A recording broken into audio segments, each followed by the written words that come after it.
The first 3 schools which will be investigated are Hagen Park Secondary School, which receives almost 2 million kina TFF funding each year. The other 2 schools are Ogulbang and Kubaya High Schools.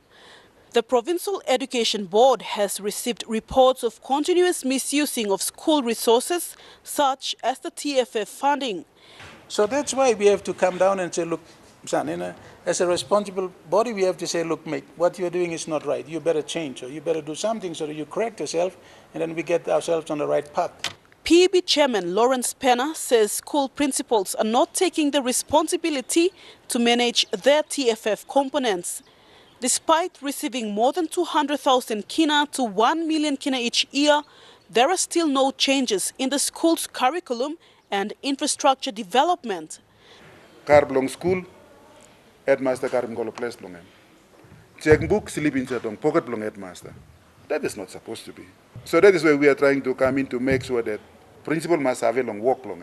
Western Highlands Deputy Provincial Administrator Stanley Mipe says the board and provincial administration are doing this to set the precedent so that schools must learn to be accountable. Mipe said they want schools to use TFF funding wisely so that they produce quality education and learning, as well as upgrading their curriculum and infrastructure. To make sure that the outcome of the investigation report must be directly handled by our fraud police and all that, so that we see the outcomes. The investigation team will bypass the Teachers Services Commission disciplinary processes and will hand over reports to Fraud Squad for harsh punishments to those responsible.